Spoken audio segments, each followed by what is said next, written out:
What's up, retards? I am back, and this time I am going to show you my real pro Minecraft skills. On a real note, this is going to be a series where I play Minecraft and read some stories from Reddit. If you guys want to share what I should do next on the world or some stories for me to read, please comment them. Anyways, me starting off with the first story. For the past couple of weeks now, I've been noticing a few odd things in my apartment. It started off with food mysteriously disappearing from my refrigerator and pantry while I'd be away at work. I didn't think much of it at the time, since every now and then I'd lose track of my daily eating habits due to my busy schedule, so I simply brushed it off. Eventually, it didn't stop there. Almost every night I could have sworn I could hear shuffling sounds coming from within the walls, and sometimes when I got home late from work I'd find both my computer and TV turned on, even when I distinctly remembered turning them off before I left. Strangely, the TV would always be tuned to the local news, and my computer's search history would show several results for nearby takeout restaurants. Needless to say, it was freaking me out. The building I lived in had tight security, with officers frequently patrolling the area, and it was located in the part of the city where crime was pretty scarce. Considering that I've given a couple of my friends copies of my apartment key to make sure that I wouldn't misplace them, which I so often do, I thought perhaps that one of them was trying to mess with me. I was eager to get to the bottom of this, so I asked if either of them were the culprit. However, they both blatantly denied it. This, of course, put me on edge, so I asked my landlord to check the security footage on my floor for any suspicious activity. He immediately began searching through 2 weeks of recorded footage, looking for any unfamiliar faces entering my apartment. He finished his investigation the following week and said that he's found nothing out of the ordinary. "There's nothing to worry about," he assured me. "It's probably all in your head, man." At the time, I was considering the possibility that maybe he was right. Being a domestic abuse lawyer, I've had to deal with a lot of stressful cases and work overwhelmingly long hours. Perhaps the numerous caffeine-fueled nights and constant headaches were starting to get to me. On one particular snowy day, I was coming down with a nasty cold and had to call in sick for the next few days. Despite having to reluctantly waste some of my days off on such a gloomy occasion, I was still glad to be temporarily free from my hectic obligations. It was around 7:30, and I was getting really tired. I had finally made it near my apartment on the 6th floor. I just got back from picking up some remedies at Walmart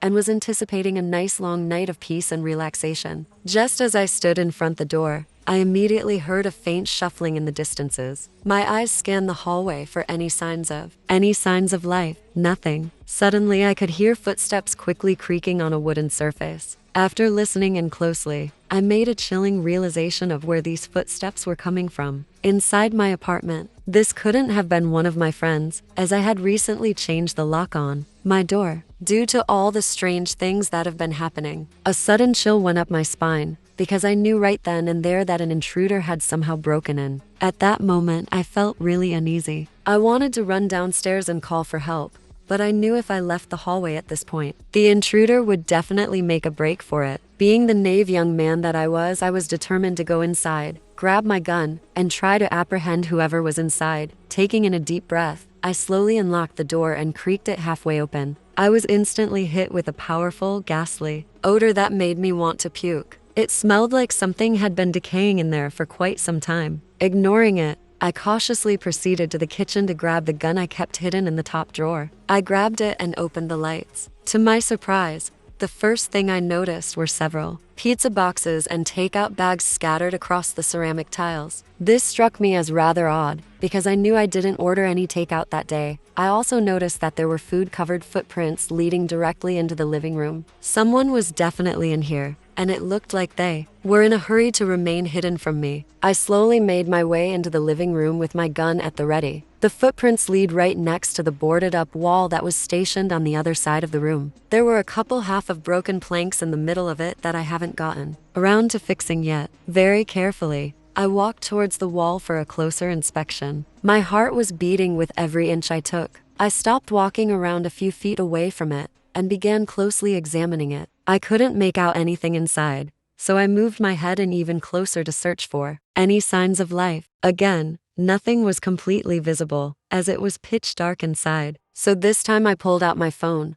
put it in the wall, and turned the screen on. Suddenly, Out of nowhere, I saw two amber red eyes staring directly at me. My heart dropped like a rock. I quickly stumbled backwards, trying to keep my balance. A sudden rush of adrenaline swiftly filled my entire body. I quickly spoke in the most intimidating voice I could muster up. "If you don't get the fuck out from there right now, I swear I'll blow your fucking brains out," I exclaimed. Silence subsequently followed. I was half expecting some demented lunatic to rush out from there and attack me out of nowhere, so I prepared myself for an epic battle. "Didn't you fucking hear me? I'm not messing around." Before I could finish my sentence, I was interrupted by a faint sobbing coming from within wall. The intruder took in a deep breath and spoke in a soft tone. "Please don't hurt me. I'm really sorry about what I've done," the intruder replied. The voice sounded like it belonged to a frightened little girl around the age of 13. This really wasn't the dramatic response I was expecting. I lowered my gun as the tension in the room quickly shifted to that of confusion. "Jesus, kid, you nearly scared me half to death," I said. "Who are you? And what exactly are you doing in there?" No response. It seemed like my initial reaction shook her up a bit. "It's okay. You can tell me. I promise I won't hurt you." I slowly backed away from the wall to assure her that I wasn't a threat. "See?" After a brief moment of silence, she replied once more. "My name's Maple," she said in a jittery voice. "I didn't mean to cause trouble. I only wanted to get away from my mean parents." "Maple?" I paused for a minute, trying to recollect where I've heard that name before. Then it hit me. Maple was the little girl that went missing in the area several weeks ago. The media reported that she allegedly ran away from home after her parents had physically abused her last Christmas. She must have slipped in my apartment when I forgot to lock the door that day. At that moment, I felt genuinely sympathetic, mostly because I've dealt with quite a few runaways in my line of work. Poor thing must have been scared to death. I guess when I ran out of food, she decided to break into my neighbor's apartment and help herself to their leftovers. She probably dropped all of it on the floor and made a break for it once she heard me come up to the door. I remembered at this point that there was a police car parked right outside of the building. I figured that I should first try to comfort her before calling the cops over. "It's okay, sweetie.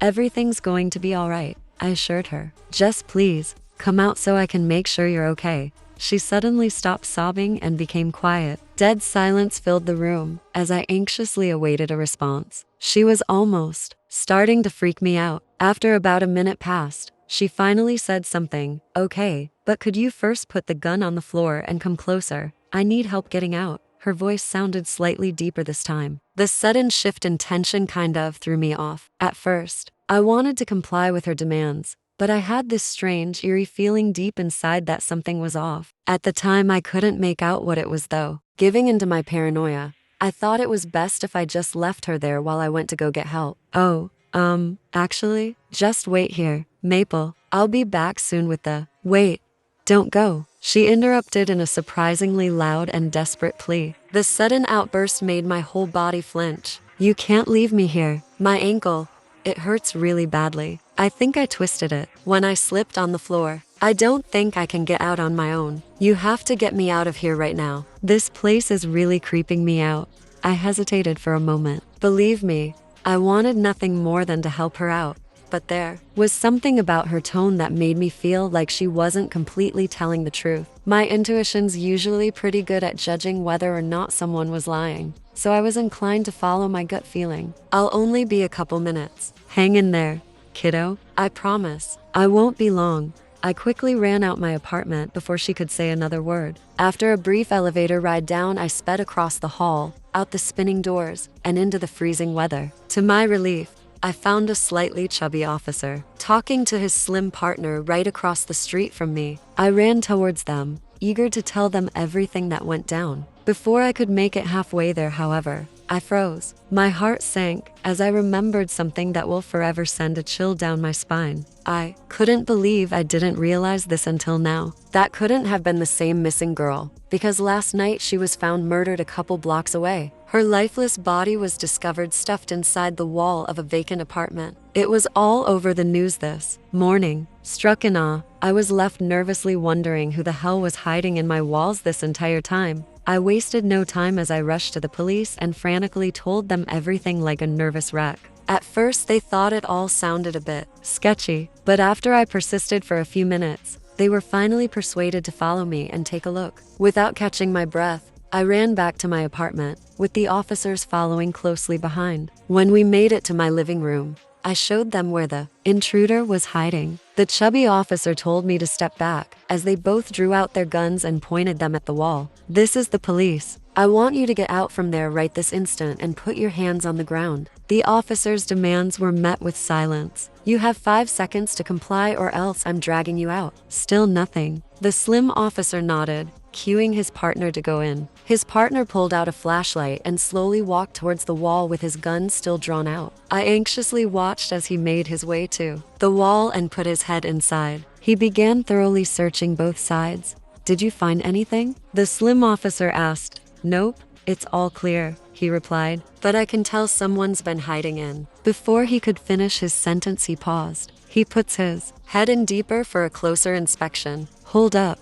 I think I see something." Judging by the surprise in his voice, I had a feeling that he was about to discover something really disturbing. I could feel it in my bones. "What is it?" his partner called out. The chubby officer took his head out of the wall and looked at his partner with a shocked expression. I think I can see a couple of bodies inside." Those words made my entire world turn upside down. I almost couldn't believe what I was hearing. "Are you sure about that?" the slim officer asked. Yeah, I'm sure of it," he exclaimed. "My God, I've never seen anything like this in my entire life. These bodies, they look so mutilated. Just what the hell happened in here?" The unsettling thought that I had just stood feet away from human corpses made my stomach turn. The powerful stench of decaying flesh made me want to puke my guts out. I knew right then and there that whoever had been hiding in my walls this whole time was definitely not a little girl. "Help me break down this wall.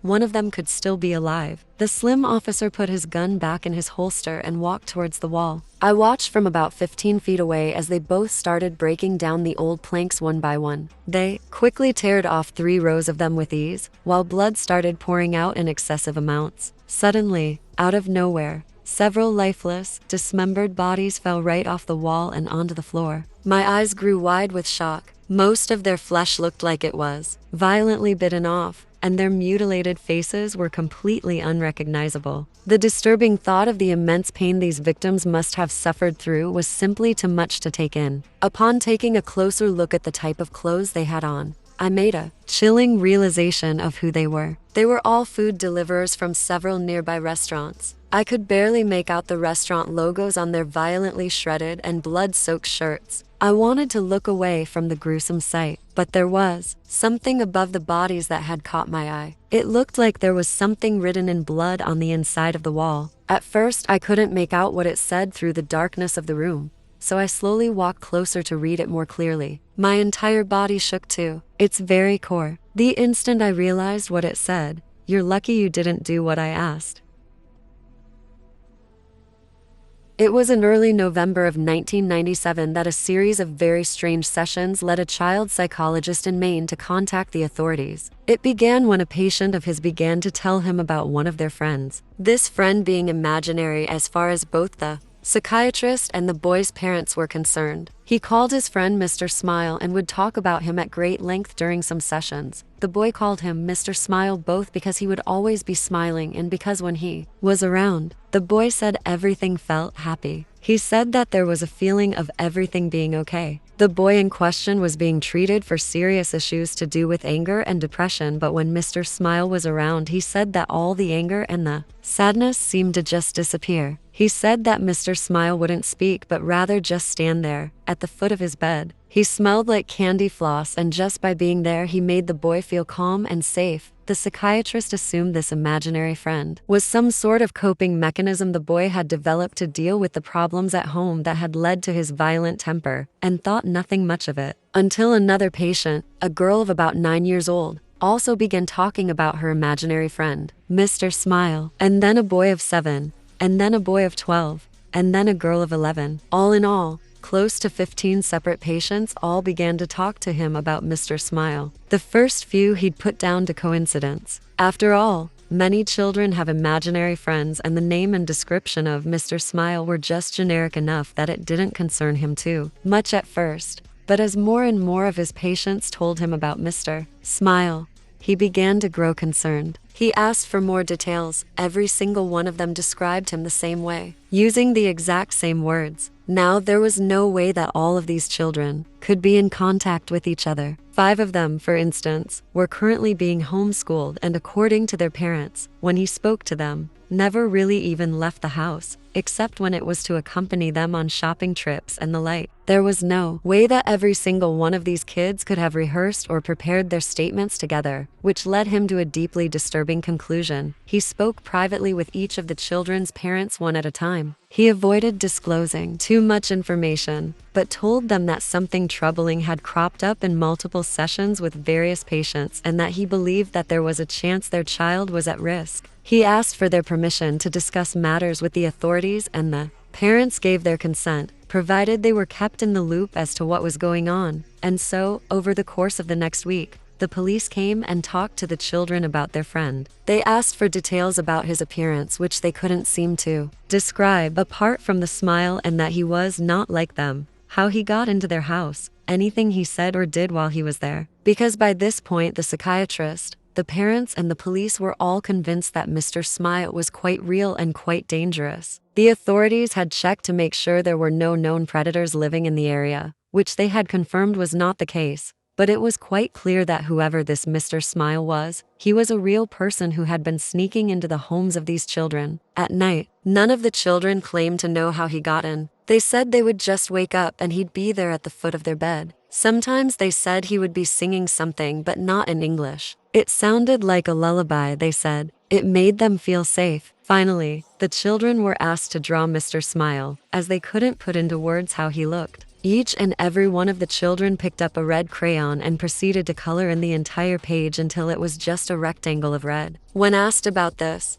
they insisted that they had drawn Mr. Smile. When asked where his head, arms, and legs were, they would insist that they had drawn those. They claimed that they had drawn a perfect picture of the man at the foot of their bed, and when they were told that they had simply colored in the page and not drawn anything at all, they became deeply angry, feeling that they were being accused of lying, and insisting that what they had drawn was a picture of the man they had seen. Acting more on a hunch than anything else, the psychiatrist decided to show one of the colored in rectangles to the various children and ask them what it was. Each and every one of them, with no knowledge of what the picture was supposed to be, or who had drawn it, and with no knowledge that the other children that had been spoken to about this subject even existed, replied that it was a picture of Mr. Smile. Cameras and baby monitors were placed in the children's rooms so that they could be monitored. Many of the parents simply stopped sleeping altogether, staying up all night staring at the screens that displayed where their children slept. At no point did anyone enter or exit the bedrooms. No sounds except for them snoring or occasionally talking in their sleep were heard over the baby monitors. There was no sign of Mr. Smile. After almost 2 weeks of this,